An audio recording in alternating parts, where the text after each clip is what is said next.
Good afternoon. It's Wednesday, the 4th of March. I'm Erin Viner, and this is IBA News broadcasting from Jerusalem. Prime Minister Benjamin Netanyahu arrived back to the country a short time ago after his two-day trip to Washington, where he delivered his long-awaited address to a joint session of Congress that was followed by a bipartisan meeting with representatives from both sides of the American political spectrum. We get more in this report from IBA's Eli Wogelenter. Mr. Speaker, the Prime Minister of Israel. In a dramatic and highly public showdown with the U.S. President, Prime Minister Benjamin Netanyahu told a joint session of Congress that an emerging diplomatic agreement with Iran was so weak it would not only fail to stop Tehran from acquiring nuclear weapons, but virtually ensure it gets them, catapulting the world into a nuclear nightmare.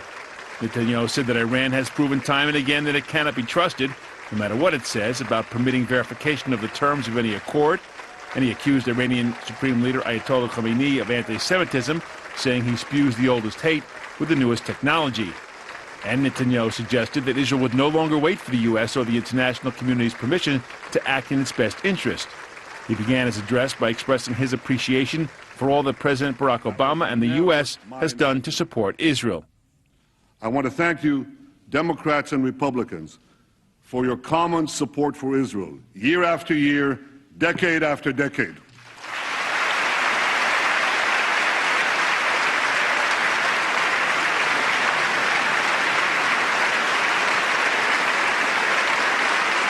I know that no matter on which side of the aisle you sit, you stand with Israel. The battle between Iran and ISIS doesn't turn Iran into a friend of America. Iran and ISIS are competing for the crown of militant Islam. One calls itself the Islamic Republic, the other calls itself the Islamic State. Both want to impose a militant Islamic empire, first on the region and then on the entire world. This deal has two major concessions. One, leaving Iran with a vast nuclear program. And two, lifting the restrictions on that program in about a decade. That's why this deal is so bad. It doesn't block Iran's path to the bomb, it paves Iran's path to the bomb.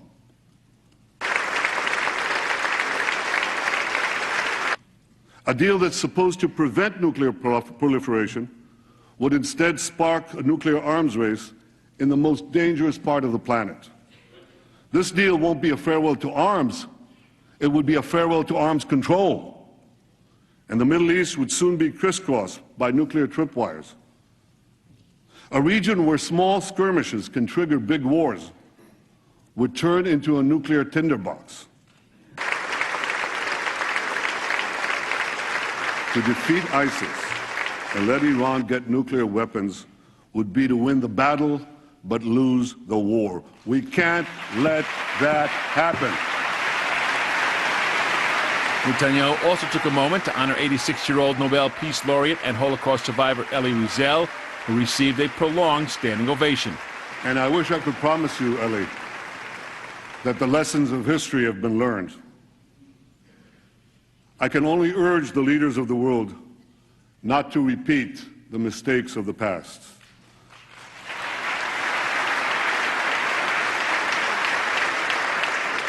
Not to sacrifice the future for the present, not to ignore aggression in the hopes of gaining an illusory peace.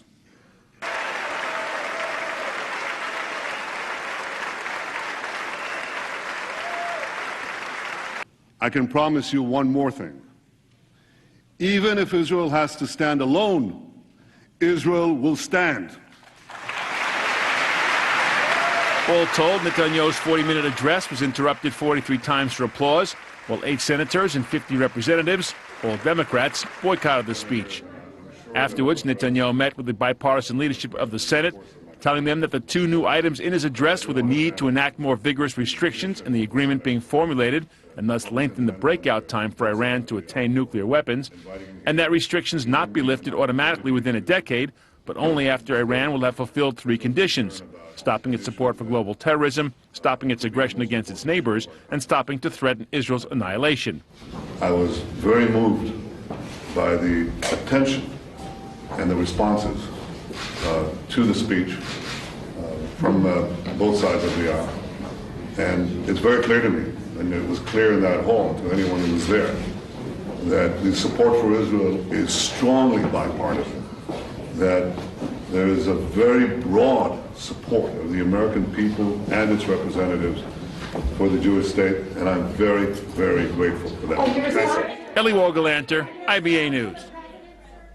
U.S. President Barack Obama said that he did not watch the live delivery of Netanyahu's address, but that according to transcripts, the Prime Minister failed to say anything new or offer any viable alternatives to Washington's current policies. The deal that we are trying to negotiate, that is not yet completed, would cut off the different pathways for Iran to advance its nuclear capabilities. It would roll back some elements of its program.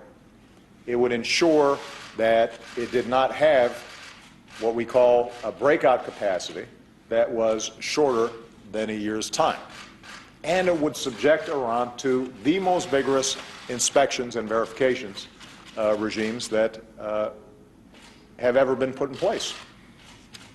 Now, the alternative that the Prime Minister offers is no deal, in which case Iran will immediately begin once again pursuing its nuclear program, accelerate its nuclear program, without us having any insight into what they're doing, and without constraint.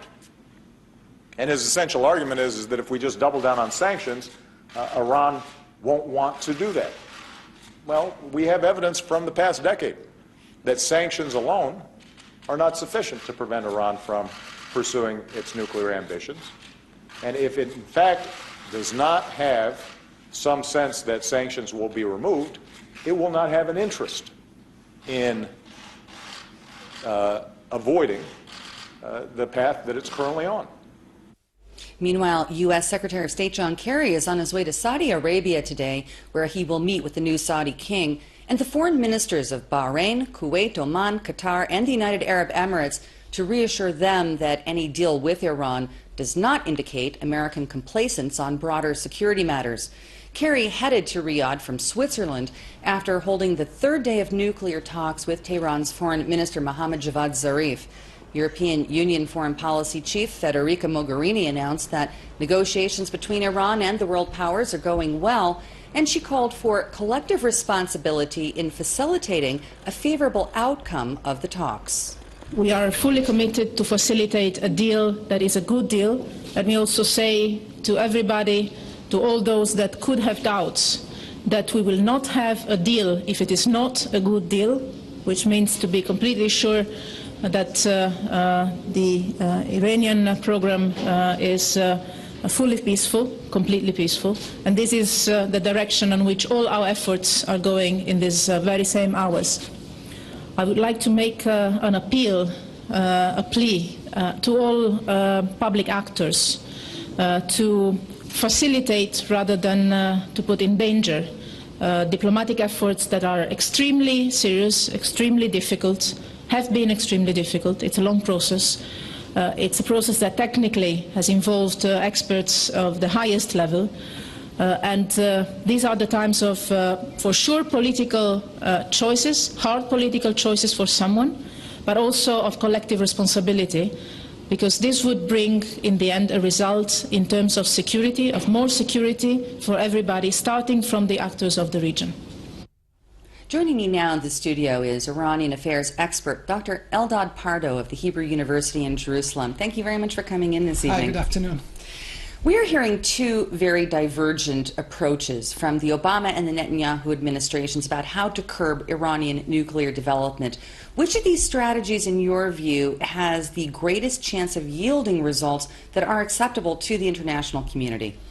Well, we have to look at it, first of all, from the Iranian point of view. And it seems that the Iranians are extremely angry at Netanyahu's speech. In one newspaper very close to the leader, they call it a fight of the goldsmiths. This is a Persian expression that it's a little bit like bad cop, good cop. Basically, you go, you want to buy a bracelet or something in the bazaar, just like Netanyahu said, and then the person from the shop next door comes in and he said, I have a better price and don't buy, and this is like a fake fight. So they assume in a kind of a conspiracy mentality that Obama and Netanyahu actually staged all this, and this is just a game in order to extract more concessions from Iran. So I would say that in a way they are right. Both Obama and Netanyahu want a deal with Iran. The question is whether we'll have a structured deal, as Netanyahu suggests, or a kind of open, loose, and moving around kind of a deal. And this is a very, very important question also from the perspective of the Iranians. Now, what can you tell us about the sunset clause? Because we're hearing very different points of view from Obama and Netanyahu about that, too.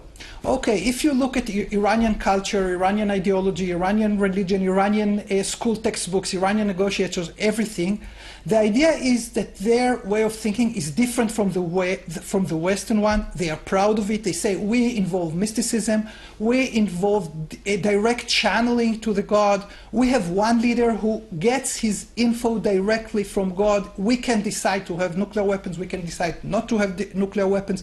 We have more creative idea, and actually there are a lot of things we can learn from the Iranians, because some of it, thinking on different levels, on new approaches, thought-provoking, imagination-provoking, all this is wonderful. However, it is not structured at all. And here is the deal. They learn that they should and have the ability to dissimulate, to cheat, and this is something they teach at schools in order to build this God's empire on the world. That's in order to help the Iranian achieve this kingdom of God without violence, we need structure. Everything should be structured, and very important to avoid the number 10 years. Because in Islam, both for Sunni Islam and for Shia Islam, 10 years means peace with the enemy, temporary peace.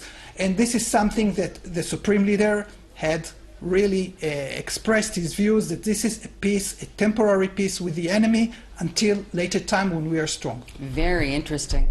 All right, now, assuming that the framework agreement does meet the deadline, which is the end of this month, and then we have the comprehensive agreement, which is supposed to meet a June deadline, assuming that, which is a huge assumption, that these things are signed, can Iran be trusted to abide by any agreement, given its record of subterfuge and clandestine nuclear development? Well, I would say that if it's really structured very well, and if everything is, trust but verify, they will stick to the agreement. We see in Iranian culture sometimes a consistency. For example, if you look at Iranian support to President Assad, Iranian commitment to the nuclear program, there are things that they will go along for many, many years. If they are really committed to the agreement, and you have this trust and verified, more than 10 years, and really full transparency, once you cut a deal, then you can really trust. Wow. But it is something that has to be very, very worked into the details of the matter, and I believe that Supreme Leader Khamenei, who is getting old, would like to assure a safe period of transition until the next generation of leaders, and he will sign any deal on the nuclear issue. I wish you were part of the talks. Dr. Eldad Pardo of Hebrew University, thanks so much for being our guest this evening. You're welcome. Thank you. House Minority Leader Nancy Pelosi was among the Democrats who attended Netanyahu's address to Congress. She later issued a blistering statement accusing the Prime Minister of being condescending and described herself as being near tears and saddened by his insult to the intelligence of the United States. Other members of her party who refused to attend the event also blasted Netanyahu's address. First, I'd like to congratulate Speaker Boehner and Prime Minister Netanyahu on a very impressive bit of political theater. Now the Prime Minister can go home to his campaign and say he lectured Congress and the American people on things that apparently we didn't know. What do we know today that we did not know before he gave this speech? I think there's really only one thing. He is a rejectionist. there is no agreement that this administration could achieve with Iran that would be good enough for him. The invitation and the speech set a dangerous precedent whereby congressional leaders from one party can invite a foreign politician to publicly oppose the policies of the sitting president on the House floor. In doing so, we not only tarnish the grand tradition of the joint session, we also run the risk of politicizing diplomatic relationships, in this case, a very special relationship dedicated to Israel's security and prosperity. But the speech has happened. Now we have to determine the best way forward. Here at home, Zionist Union leader Isaac Herzog criticized his political rival for widening Jerusalem's rift in relations with Washington. Make no mistake, as Prime Minister, I will totally be committed to ensuring that Iran never develops a nuclear weapon. And on this, we have no argument with Prime Minister Netanyahu. But the Zionist Union has a different approach. We will protect Israel against a nuclear Iran by working together with our allies and with our best friend, the United States of America, and not against it. Democrats and Republicans alike, the American political community has always been united in its commitment to Israel's security. And I truly hope that today's speech will not hurt or hamper that unique unity. I will avoid political maneuvering in order to reach that goal and work in full trust with the international leadership in order to convince it of what is a bad deal, what are the terms of a bad deal, in order to make sure that we reach a good deal. I know what needs to be done. Our countries must stand together, and together we will stand. Joining me now in the studio is U.S.-Israel relations expert, Ambassador Yoram Ettinger. Thank you for joining us this evening. Okay, Netanyahu came, he gave the speech, it's behind us, despite the tension and opposition that it caused with the Obama administration. Do you share the view of Isaac Herzog that ties between the two countries have now been widened? Absolutely not. The gap has not been widened. There's no chemistry between the two leaders, but the cooperation between the two countries is at an all-time high. Just as it was in past chapters of our relations, Mr. Shamir and Mr. Bush, Senior Bush, could not stand each other, but the cooperation during their term was at an all-time high. Mr. Ben-Gurion declared independence in defiance of the American administration, which pressured him to postpone and to avoid doing that in 1948. And so did Mr. Eshkol, the Prime Minister Eshkol, who defied Lyndon Johnson and preempted and then annexed East Jerusalem and then built in East Jerusalem. The relationship are based first and foremost on mutual Judeo-Christian values, and then on mutual threats and joint interests, and all that supersedes the personal relations between the leaders of the countries. Now, until now, the U.S. administration has always vetoed anti-Israel activity at international organizations, such as the United Nations or the International Criminal Court. Will we see this continue, or are we going to see a change? Well, I believe we'll see it continue for a very obvious reason. Under the American system, the major axis is the constituent, and then comes the representatives who are in the House and in the Senate. In 2011, President Obama very much liked the UN condemnation of Israel on account of settlements. Then Secretary of State Hillary Clinton delivered very, very obnoxious anti-settlement speech at the UN, but finally President Obama ordered to veto it because of pressure by Democratic senators who delivered a message to the White House: if you do not veto, you will not get your wish list from us. And the wish list has to do with Obama's legacy, and Obama's legacy is much more important than punishing or rewarding Israel. Interesting point.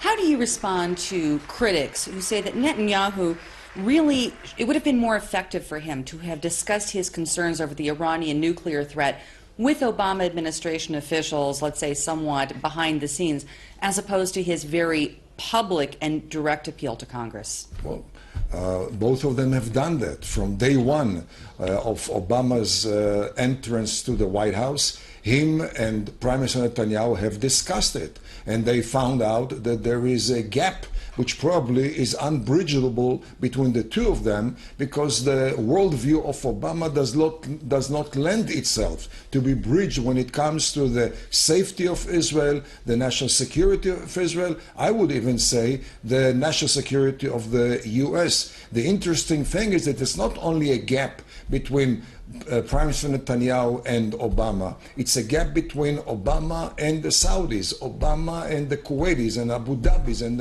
Dubai, Bahrain, right after the speech by Netanyahu. The official mouthpiece of the Saudis, the Al Arabiya TV station and daily newspaper, had an editorial, Mr. Obama, please listen to Mr. Netanyahu. It seems to me that the speech by Prime Minister Netanyahu has created a tailwind to Robert Menendez, a Democratic senator who leads the battle against Obama's policy in the Senate, a tailwind to some 12 to 14 Democratic senators who are convinced that Obama is wrong, but haven't gathered yet the courage to express it publicly.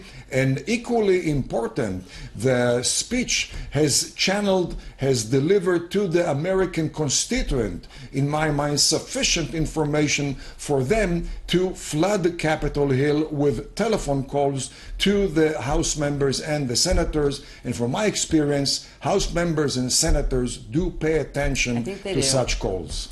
Ambassador Yoram Entinger, always good to have you with us. Thank you for sharing your insight. Thank you, and happy Purim. Happy Purim. Thank you.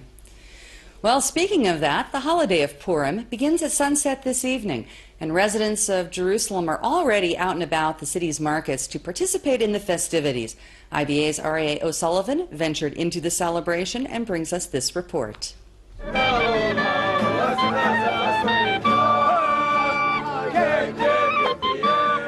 Purim is the Jewish people's happiest holiday, and why not? It celebrates a failure of a plot to kill Jews in ancient Persia. And for that, we traditionally exchange parcels of sweets, and they were selling briskly. Hag from Israel, it's Purim, it's Matanot Evyonim. It's okay. So Purim is a good time for you, for business? For Mamtakim, yeah. Purim is all about unity, and so we give sweets and gifts to our neighbors because it's a sign of friendship, it's a sign of love, and it's a sign of coming together. Another favorite are the Hamantaschen, or the three-corner cookies. Even foreigners were catching the Purim spirit. We're coming from Finland. We're coming this morning. What do you think about seeing Israelis dressed up in costumes? Oh, we like very much it. Do you think it's a big pleasure for us to come here. What did you buy? This is, Haman, But the Carnival of Purim is best known as a time for costumes. What are you dressed up as? I dressed up as Maroccan, and this is zero. Okay. Getting a Purim costume here is really expensive, but if you come down here to the Machane Yehuda in Jerusalem, you can find authentic costumes for really a cheap price, like these.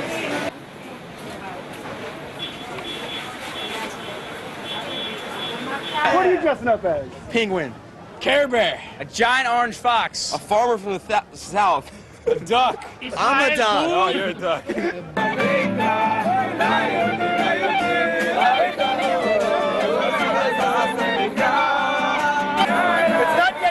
But it's the month of Adar, and everybody's happy. Here in Jerusalem, Purim is already starting.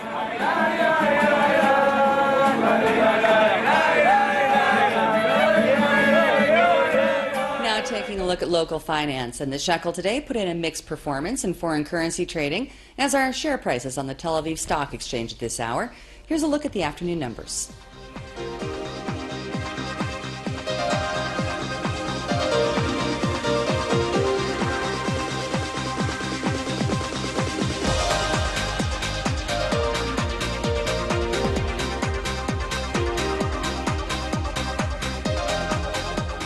Great news for everyone who wants to put their costumes on. The IBA weather team tells us we can expect partly cloudy skies and a progressive warming of temperatures tomorrow, heading into unseasonably warm conditions throughout the weekend.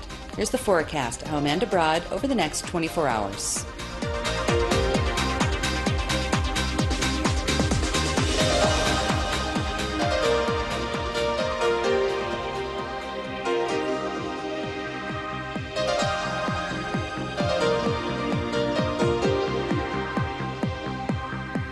Thank you for joining us this afternoon. I'll be back tomorrow to bring you the latest breaking news from Israel. Hope to see you then. I'm Erin Viner, wishing you a wonderful evening, happy Purim, and shalom from Jerusalem.